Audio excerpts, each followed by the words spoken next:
Mr. Beacon podcast is sponsored by Williot, scaling IoT with battery-free Bluetooth.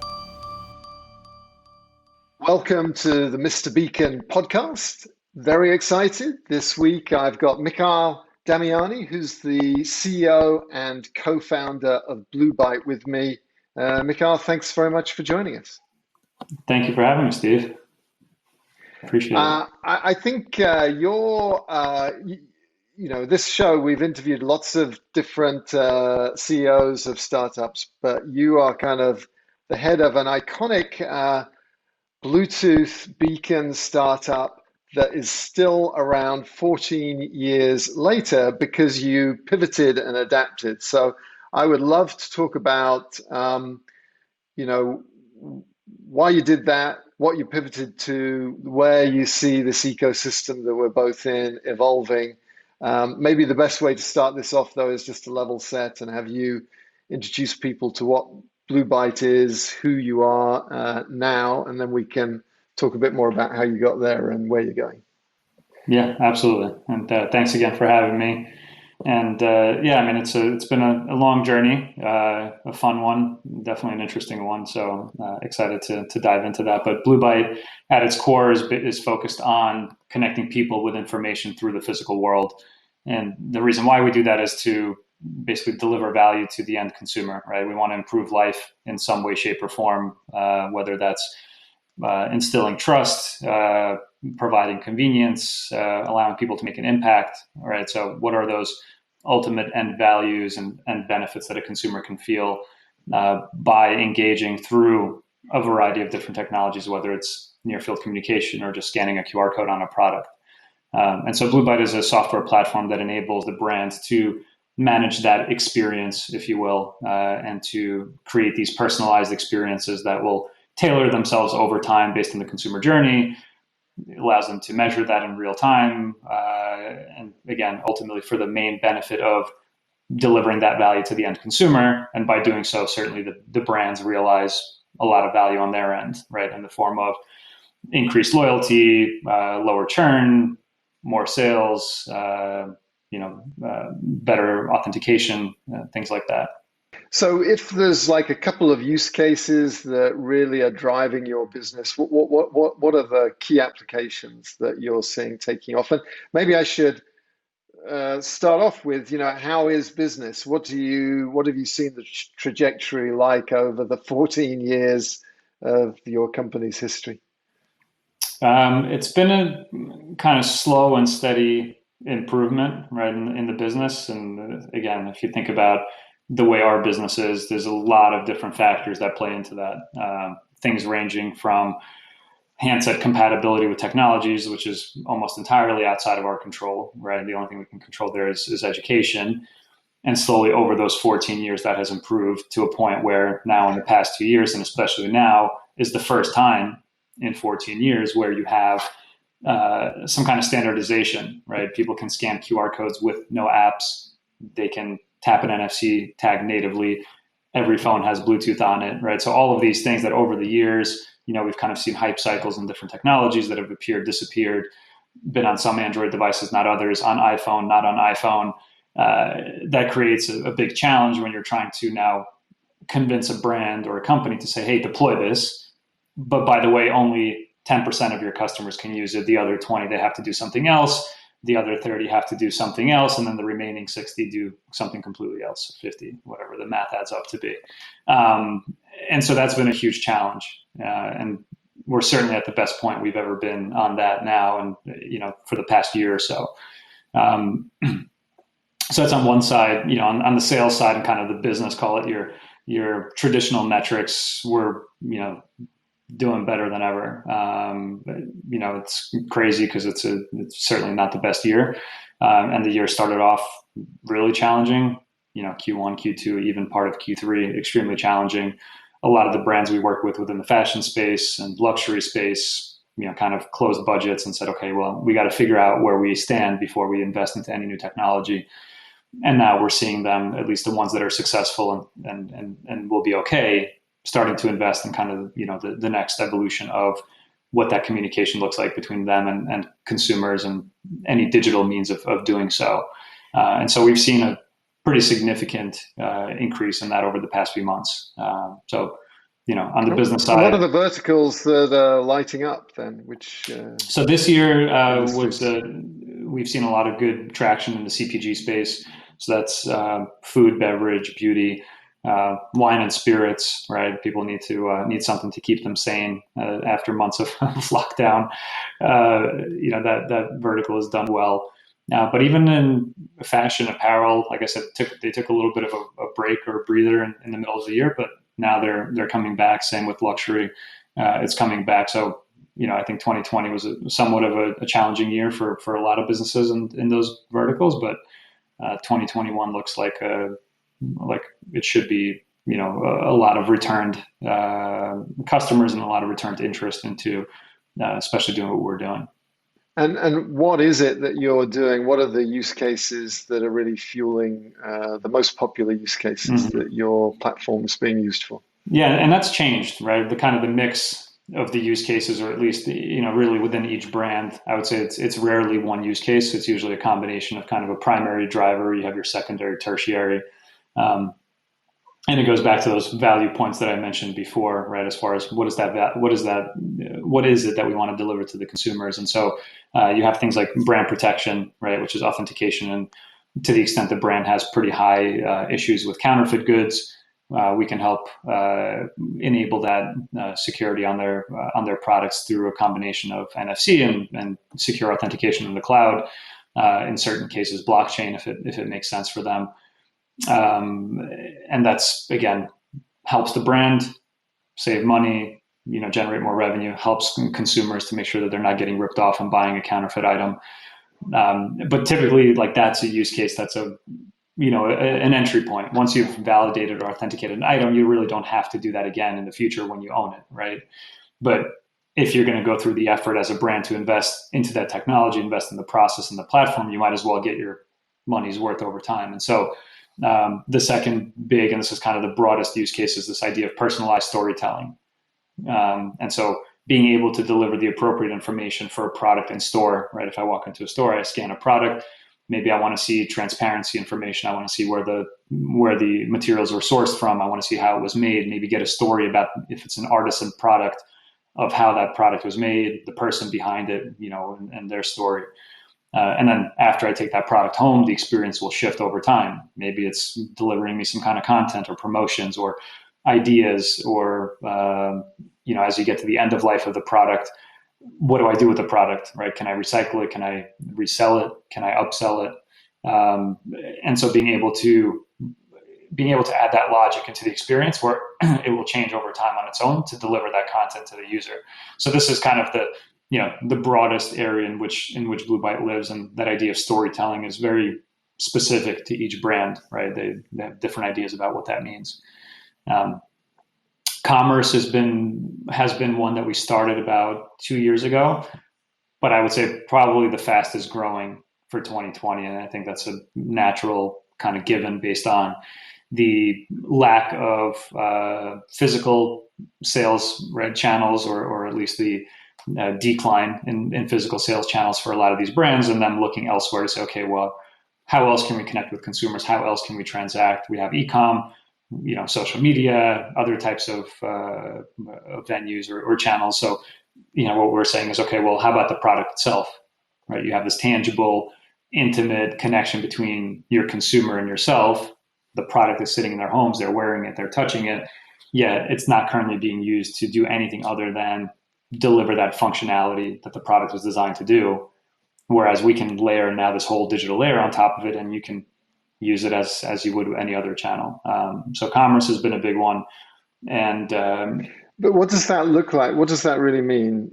Can you give me an example of commerce? Yeah, so an example of commerce would be if you have a pair of, let's say, Adidas shoes, and you scan that pair of shoes and say, oh, hey, Steve, by the way, these Adidas, Ultra Boost running shoes that you have, they're great. You should buy this pair of joggers, right? Because it goes perfectly with, where you live, with the climate outside. These joggers are what we recommend to you. And by the way, because we know you own this pair of Adidas Ultra Boost, we'll give you a 10% offer towards that purchase. So that's that's kind of an upsell. Commerce can also look like peer-to-peer. So these days, maybe a little bit less relevant because we're socially distancing, but in the days prior to social distancing and post social distancing, to the extent I come over to your house and say, "Oh, Steve, wow, that's an awesome pair of Ultra Boosts you have. Where did you get them?" You say, "Oh, don't worry, just tap them." Mm-hmm. I could tap your shoe. We'll recognize on our end that it's not you who's tapping, and my experience will be different. It's, "Oh, hey, you like Steve's shoes? Click here to buy yourself a pair and ship them overnight or 2 days." And I would do that, and by doing so, you would get some kind of credit for that, for being an advocate of the brand. And so this implies going from putting these NFC, because you're talking about using NFC here. Yeah, it could be NFC, it could be a QR code. We don't really care what the underlying technology ultimately is. It really depends on the ultimate use case. But the use case, whether it's NFC or a QR code, we're used to a lot of these technologies being on a disposable label that's used in store. But I think a lot of what you're describing implies that it's actually integrated into the product, into the care label, or, what's the story of how that's progressed, and where are people putting these auto ID tags in the products? Yeah. And to your point, again, obviously, if you put into something that's disposed of, then you're going to lack that continuous journey. And so it could be anything. I mean, Adidas is making shoes with a QR code on the shoe tongue. They've embedded NFC into the shoe tongue, so it stays with the shoe for the entire life of the product. We've seen brands put them anywhere. I mean, we work with outerwear brands that put them inside the sleeve. You can put like you said, inside of a care label. You could put it inside there. Ultimately, you want it to be extremely easy to interact with and easily accessible, where you don't have to take off the item to tap, and where it's naturally located. But it's a progression, right? 4 or 5 years ago, brands weren't willing to go through the process of changing their factory process, changing their production process in order to add this in. And so the first phases of testing were, in fact, either a hang tag or some kind of supplemental collateral that they would give just to test whether people were willing to interact with this and people were willing to go through this effort. And now that's evolved to where they see, yes, people are willing to do it. They're doing it at a higher rate than they are through other digital channels. And that justifies the investment, both from a capital standpoint and a human resource standpoint, to alter the process or amend the process and to add this functionality in there. So yeah, I mean, we're seeing a lot of printed QR codes within CPG and wine and spirits.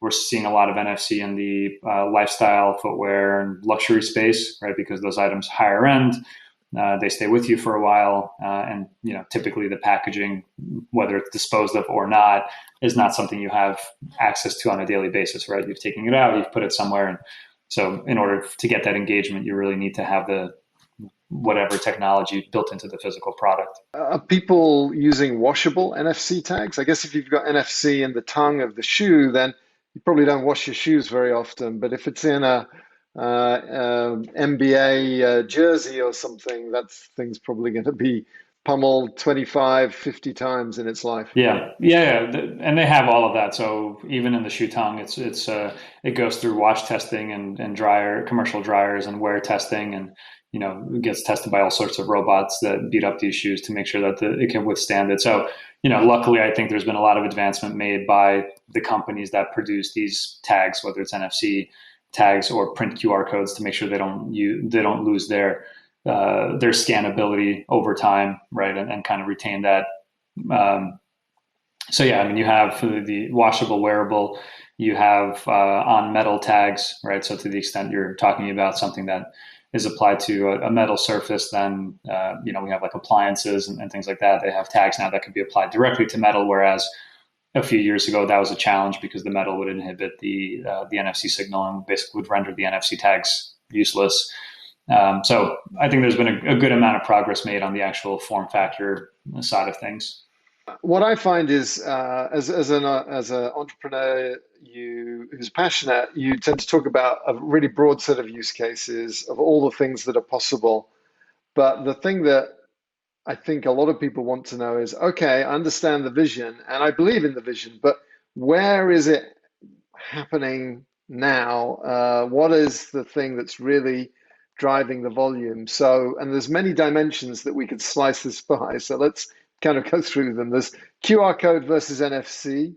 There's, product type. Are we talking about tapping your coffee maker versus your shoes versus, I think you've been involved in putting NFC tags in soccer balls and all sorts of things. So then there's the use cases. So let's start off with QR code versus NFC. In terms of your business, how much of it is being driven by one versus the other, would you say?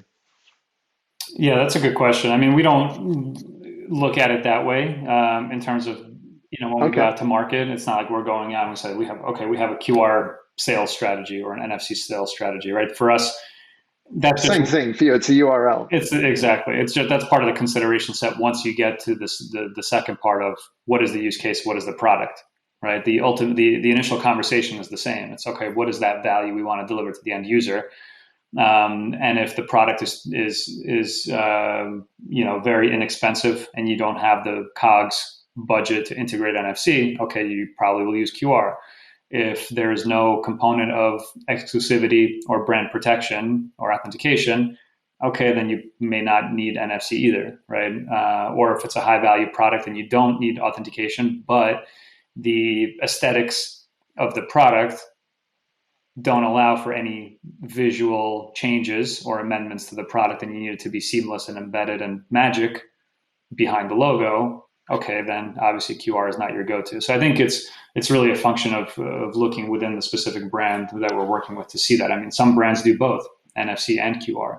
How do you train people to find the NFC tag? I mean, I remember back before I joined Williot at Qualcomm, we had real challenges getting people to use their phones to tap something. And they didn't know where the radio was in the phone. Did I tap the heel or the front bit? And then just, and I think in America, it was actually worse than Europe, because in Europe, then people were used to tapping for payments. And it seems like the payments thing has educated people. But how do you solve the where do I tap problem?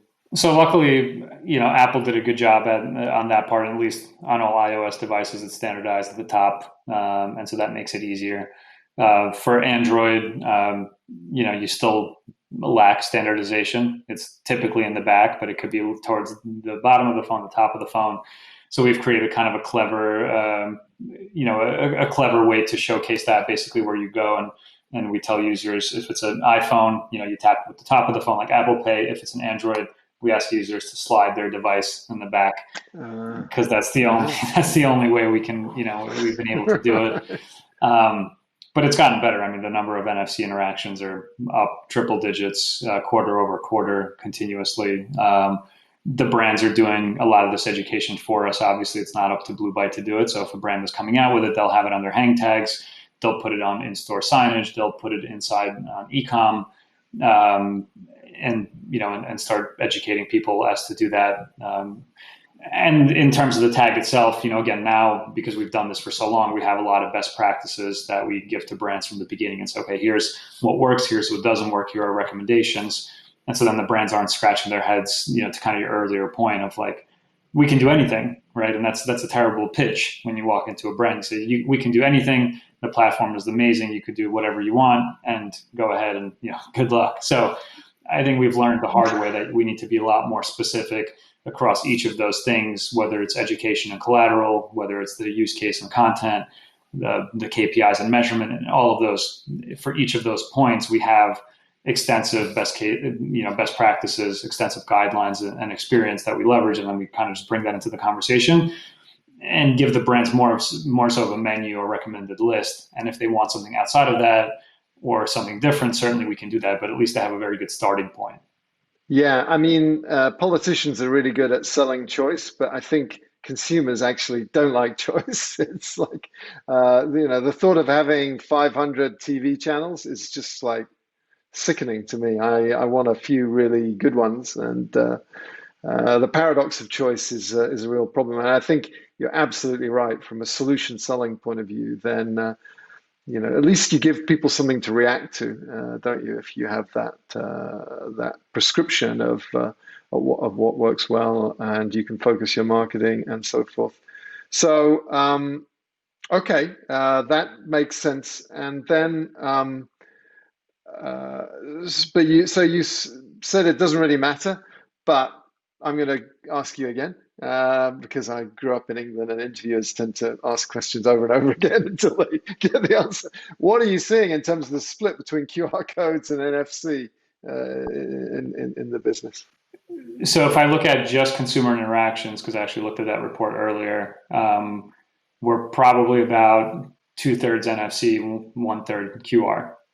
Wow, that's completely the opposite of what I was expecting. And it Why was do the you think that is? opposite a year ago or 2 years ago.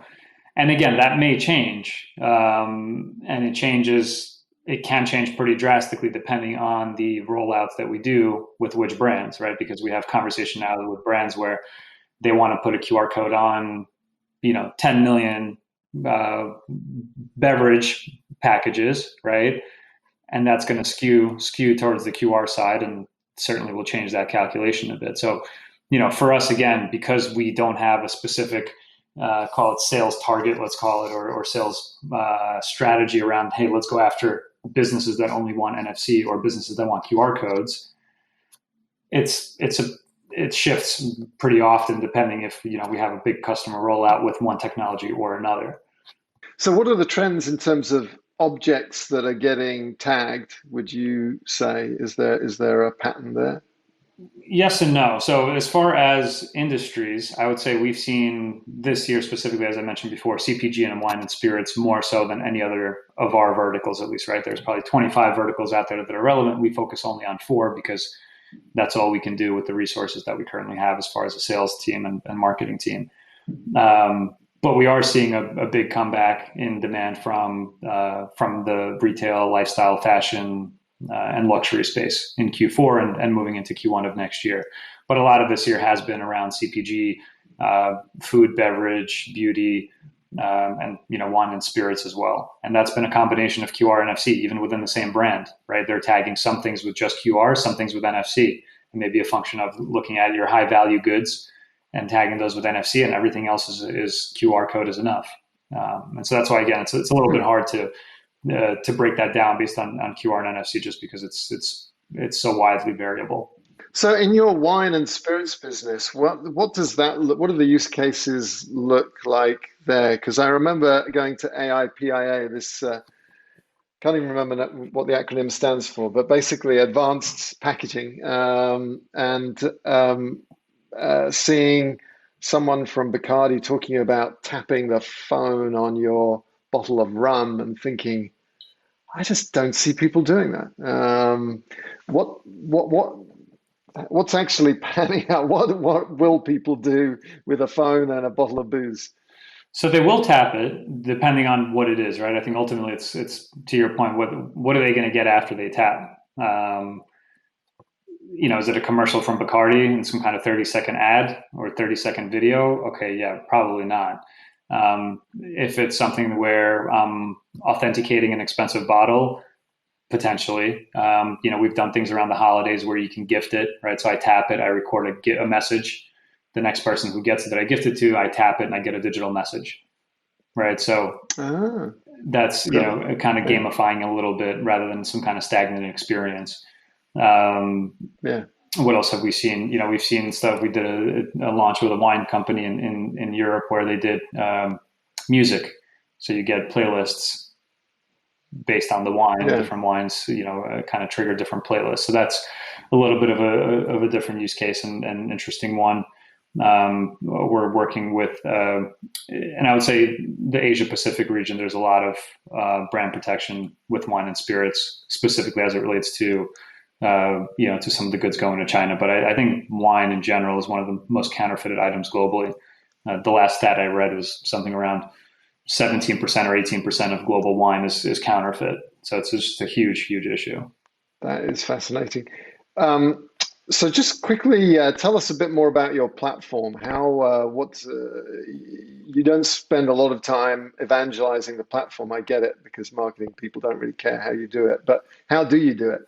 Yeah, I mean, it's true. And then also something that we learned over time of coming in and telling people about our platform. And as you said, they don't really care as long as it works and it does what they want it to do. But ultimately, yeah, it's a web-based platform that brand owners can, or brand managers can log into.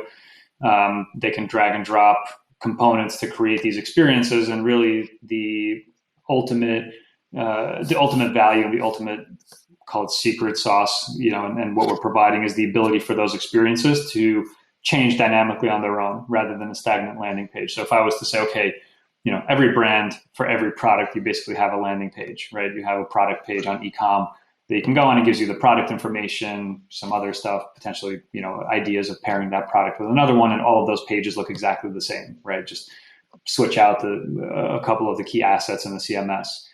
But what if I was to say, okay, well, now I want you to create a unique experience for each of those, not just for each SKU or for each product, but for every single individual item produced as part of that SKU. And not only that, I also want you to create a unique page for every single individual person who buys that product. Right? That would be Got it. Not feasible. Challenging, yes. Yeah, because you would need 1 million or 10 million or 100 million unique landing pages that you can't build in a traditional CMS. So the way our platform works is you actually create the components in there with logic, right? And so you define the logic to say, if this product is this color, this size, this season, and somebody taps it in New York versus, LA versus Miami, and they happen to have tapped the product before in the past week, and this is the third time they're tapping this product, and they've signed up for our CRM, show them this piece of content. And you can keep adding these kind of nestle this logic in there where as the product is actually given to different people at different times in different locations, and they do different things within that product experience, the experience itself will change itself. And so what you wind up having is then this basically unlimited number of possibilities, renders of that experience given those different conditions. And so again, all of that's just driven by underlying logic and the software doing the work for you, rather than somebody trying to sit there and create 1 million unique landing pages, which would be, as I said, a very difficult task, let alone, yes, a boring one. It would. Well, unfortunately, we've got to wrap it up, but I've got lots of questions I'd like to ask you. So maybe let's check in again in a little bit, and we'll see how the industry's gone. And I want to talk more about how you navigated from beacons to what we've been talking about, which is, but it's been really interesting. Congratulations. Good luck. Thanks very much. Thank you, Steve. I appreciate it. Yeah, I'd love to come back for a round two.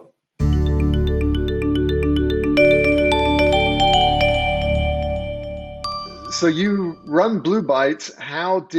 What's the founding story of the company? It was like 13 years ago, right? Yeah, it was officially almost 14 years ago. So February of 2007, which, I don't know how that happened. I was just thinking about it yesterday. But the initial idea was actually started back in 2002. So, you're talking about almost 20 years ago.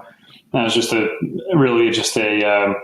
notion or a seed that was planted by one of our professors at NYU, who walked into a classroom first semester of school and just mentioned, by the way, this new phone that I have, it was a compact Q, had Bluetooth on it. It said one day you'll walk past a Gap store and you'll get a coupon on your phone and you'll walk and redeem it. And at the time it was kind of, cool, interesting. We were busy thinking about what we're doing that day or what we're going to eat for lunch that day. First semester college kids, but that kind of stuck in our heads. And so after we graduated, I worked in finance for about 1.5 years. My friend Tom, who, I've known since we were 12, he worked in finance very briefly, quit. And then we started thinking of wacky ideas of things we can do together. And this was one of the things that popped back in our head and, kind of asked ourselves, is this possible? Seems like a good idea, right? Proximity and kind of relevance. And so growing up and going to school at NYU in New York, we kind of came into contact with a lot of the media that exists in New York. So every single street corner, bus shelter, phone kiosk has a billboard, some kind of visual, either signage. Now it's a lot of it is digital, has been converted to digital. But even back in 2006, 2007, it was kind of a clear opportunity for us to say, okay, how do we turn this physical, stagnant signage into something that's interactive, measurable? And that's where Blue Byte was born. It was a play on words on Bluetooth technology. We used to install these big kind of PlayStation-sized Bluetooth units, as we called them, transmitters. They needed power, they needed internet connectivity, and then you would basically through the cloud preload it with some kind of content. And as people walk past it, exactly as the professor mentioned, we can deliver them content. So at that time, it was couponing, it was wallpapers, ringtones, back when people used to pay 99 cents for those things. But we would do that on the basis of proximity to the Bluetooth transmitter. So it was kind of version 1.0 of location-based marketing. And your co-founder was a fellow student at NYU? Yes, he was a fellow student at NYU, fellow student in high school and middle school. So I've known Tom since we were 12 years old, 13 years old. Amazing. And is Tom still part of the business? Or? Yeah, he's still involved, not on an active basis. So he's still involved, but he moved on to other opportunities earlier this year. So still involved, but not on a day-to-day basis. All right. And how did you figure out who was going to do what in the early days? We didn't really outline it so well, to be honest with you. We kind of just started doing, and things just fell into place by doing, right? So kind of just started some of the same stuff we were, doing at the same time because we needed to, and then just over time, it kind of worked out. And again, I think in our case, the benefit was that we had worked together at that point already for 10 years, right, through high school and working on projects and classes together, NYU, same thing. And so it was, I guess, an easier fit because we knew our strengths and weaknesses. And so we just kind of continued doing what we were doing before, just in a little bit of a different capacity. So that's pretty remarkable. So you basically got the idea in college. You did about 3 years of kind of normal jobs, and then suddenly you're creating your own company, and that's and in the main part of the interview, we're going to talk about that transition that you made. So, what would you say is the secret to longevity? Because you definitely beat the odds in terms of how long the company's been going. Yeah. I don't know, maybe craziness, a little bit of that. It's just kind of, I guess, belief, this underlying belief that what we're doing, what we're working on is important, and it's not going anywhere, right? This whole idea of changing the way people interact with the physical world around them, that concept, that idea, I think we latched onto that pretty early on, and we've never let go. And things have changed, obviously, how we do that, whether it's Bluetooth or NFC or QR or whatever that technology is, has changed. The types of things we enable from media. Now we work a lot in the connected product space. That's changed, but the underlying concept of there's a better way to connect people to information and to, in some way, shape, or form, improve their lives, whether it's on a small scale or a large scale, as part of that new way of consumption is really, I think, something that, we've never let go of. And we just kept at it, right? I mean, there were certainly times when, for the first couple of years, there's really very little demand for what we were doing. And in fact, it was the opposite. We'd walk in, talk to a brand, and then be like, "Oh, you guys are crazy. Why would we do this?" And that was the case for the first couple of years. And I'd say the past 4 or 5 have gotten better, but it honestly hasn't been up until maybe the past 12 months where we've really seen some significant pickup and adoption of what we're doing. And so, here we are. And what was your approach to funding? Was it bootstrapped to start off with, or did you get an angel investor? Or? Yeah, so we started in 2007. We bootstrapped it for about a year and a half.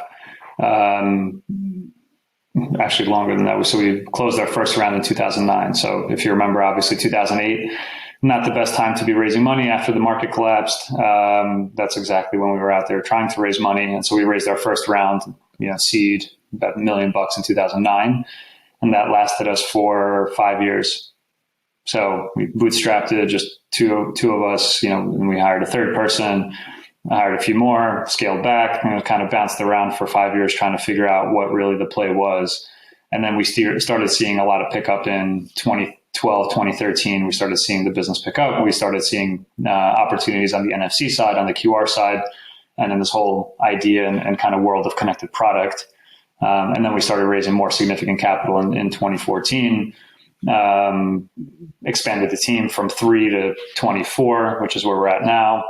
And now we're, seeing the opportunity that's big enough and the market has developed in a way where we can go out and raise a significant amount of capital to further kind of scale that growth and to support the growth that we've been seeing. So, I would say we've raised, a decent amount of money, but certainly not what you see as far as companies raising money these days, just because we kind of had to wait for the market to mature in a sense in order to get, to get the ROI on that investment. Because if we had invested $10 million into sales and marketing 5 years ago, it would have done nothing for us because the market wasn't ready to buy, consumers weren't ready to engage.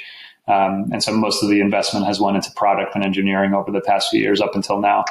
And when you were thinking about founding the company, did you always want to set up a company? Was that part of it, or was it just kind of a means to an end? Yeah, I think, kind of entrepreneurial spirit runs within my family. I don't think I left college with the idea of like, okay, one day we're definitely going to start a company, right? I think we talked about it, but that wasn't a clear path. I liked my job in finance. I did investment banking on the West Coast, liked what I did. I was good at it. I think what convinced me to leave that, come back to New York to start this was just the size of the opportunity and just, the scale and the possibility of what we can do here. And that idea of, hey, we can create something out of nothing and we can change something was appealing to me. And how we did that in this case, the means to an end, as you said, was starting our own business, but it wasn't, we didn't start the business because we wanted to start a business. We started the business because we saw the opportunity, and that was the way we could take advantage of that opportunity and actually make these changes in the way people, interact and consume information. And you mentioned kind of entrepreneurship in the family. Where did you inherit that from? What was the... So I guess a couple of things. So I came here when I was in third grade from Russia. So, emigrated with my family, my parents and my grandparents. My dad started his own company in Chicago. My parents were divorced. My stepdad, he had his own businesses, some in Russia, some here. And just kind of growing up, I helped them a lot in like legal stuff, translating stuff from Russian to English. And so I got exposure to running a business, interacting with people, legal stuff, contracts pretty early on. And so I think a lot of that actually prepared me for the work that I, then had to do. All right. Fascinating. So onto the music. What if you had to pick 3 songs to take on a very long trip, say to Mars, then what would your choices be? Yeah, I have a pretty eclectic mix on my phone. We can spend a whole hour, probably more than that, on just that alone. So let's start with, I would say the first one would be, and you probably never heard of this guy, but it's Iron Sky is the name of the song, and it's by Paolo Nutini. Okay, you're right. So, I have not heard of him. What sort of music it sounds is like that? An Italian opera singer, but he's actually Scottish. So it's a good song, and I don't know how deep you want to get into. Let's get why. into it. Yeah, I want to know why. All right. Yeah. So you should. I'm sure you'll listen to it after we speak. But that one kind of speaks to me. It's a pretty powerful song. It makes you feel. Kind of makes the hairs on your arm stand up when you listen to it. but that one to me is all about kind of how much we rely on others Mm-hmm. to affect change. Mm. I think, that song is, I guess, somewhat political in nature, but in general, whether it's, politicians, government, whatever, to me, it's more, how much do I rely on others to implement change or to impact change or to do other stuff versus how much of that power is within ourselves to make shit happen, right? For lack of a better term. So that's why I love that song. That's an interesting topic, isn't it? Yeah, as an entrepreneur, you have to accept responsibility for everything. You start blaming other people, then it's not going to get you anywhere. It Yeah. disempowers you, doesn't it? But the flip side is, as human beings, hopefully we accept that whether it's the genes we got or the education we got or the freedoms we enjoy, then that's, that has a factor in our Yeah. ability to be successful. I think immigrants feel that particularly, don't you? Because you kind of have a sense of this place that you left. In my case, I grew up in England, and England in the 70s was not, it was not the England today. And you basically stuck in your space. You didn't, kind of upward progression was not encouraged. It was, and you look at the States, and it may be corny, but this ability to achieve that and applause for success. It's a factor in our success, or it certainly makes Yeah, it yeah, easier. I agree. And But obviously that was, called the underlying rationale for my family moving out of the Soviet Union in the early 90s. Same principle, same idea. And, yeah, I think again, especially when you have that backdrop of coming from a country like that, you have less confidence in government and kind of higher power to help, right? It's more up to you. But not to say, to your point, obviously there are other factors in that. You can't do it alone. But it's to what extent do you expect, yeah, right? And rely on that. And what's that balance? fascinating. So number two, what's the second song? Number two, obviously you're familiar with, it's Hotel California by the Eagles. Is that to do with going to California as as an analyst? No, it has nothing to do with that. And I'm sure, that song has been thought about and, kind of analyzed in so many different ways of what it could possibly mean. And I think it means different things to different people. For me, it kind of just reminds me of, as we go through life, there are different things that pull us in, Uh-huh. And kind of that we get sucked into, and some of those good, some of those bad, anything from, a business idea, right? It's something you're kind of addicted to.